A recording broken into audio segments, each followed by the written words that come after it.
All right, we've been talking for many years. Yes, we have. And if you had told me when we started this journey that we would be talking a movie like this, I said, no way. Just because it is different. My quote that was seen when the embargo lifted was like a story, an amazing story, I said, that just digs into your soul. And the studio liked it, so congratulations. Thanks for those kind words, man. Seriously. It means a lot when we try and get word out, you know. It's amazing. Where did this story start for you? You know, I'm from Oakland, California, about as far from the American South as you can get. Yeah. But my family is participants in that second wave of the Great Migration, predominantly from Port Arthur, Texas. My matrilineal family, you say you from Houston. Yeah, but my grandmother, her youngest sister, married Mississippi men who have essentially fled the state of Mississippi and didn't go up north to Chicago like everybody else did. They went west, you know, specifically because of what they were fleeing. And my grandfather died, you know, about a year before I was born. I never got to meet him, but he was kind of like a legend in our family. He built the second story of our house over the course of like 5 years with you know found wood.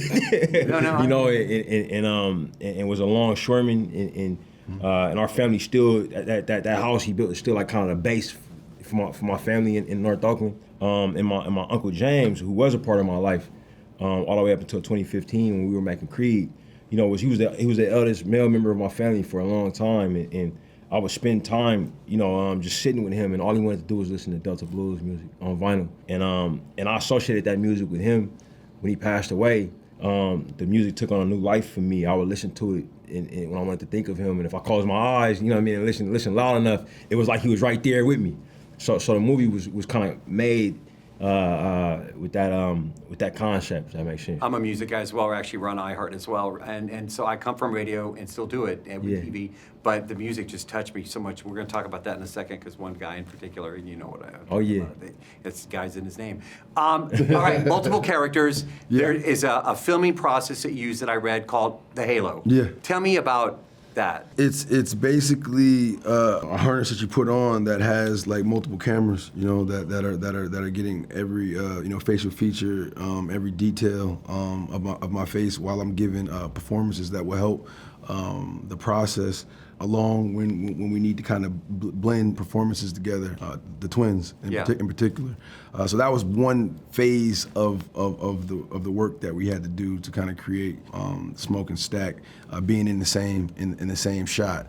You know, locked off cameras. I had to do each scene sometimes 4 times, you know, and some with dialogue, some of the actors pantomiming, you know, sometimes, you know, with, you know, earwigs and listening to, you know what I'm saying, dialogue, and the timing had to be just right, and the, you know, and the blocking had to be just right, and we had small margins for mistakes and errors. So yeah, it was a complex process, but once we got the rhythm of it, it became almost like a challenge to like, yo, how close can we get it, you know what I'm saying, or like how, like, we gotta get it perfect, and obviously you gotta move on for certain things, but you know, we looked at it as a challenge, and we had fun with it. Yeah, it was an incredibly technically complex process for sure. But the Halo rig was proprietary technology created by our visual effects department, our visual effects supervisor Michael Rowley, our visual effects producer. I'm saying blanking on my man James Alexander.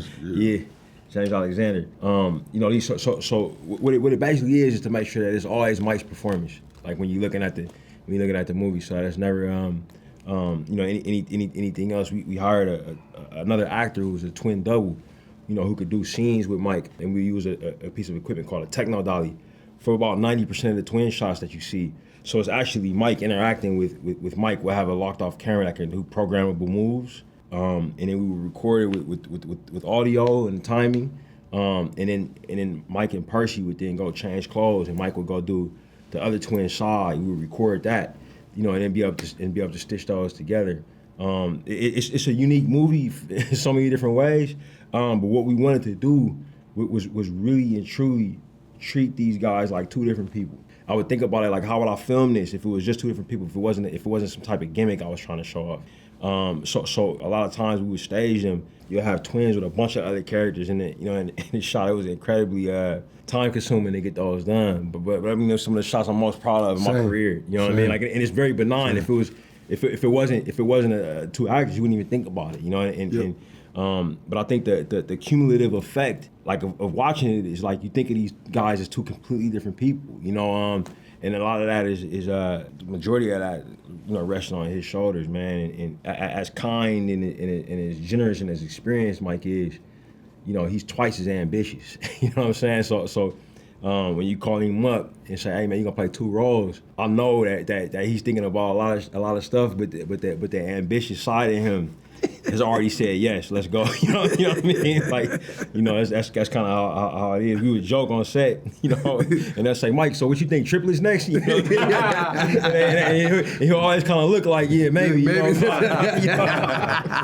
I thank you both so much. Congratulations. Love talking with you both. Same, man. I was going to say, Appreciate it. buddy guy, dude. You got it.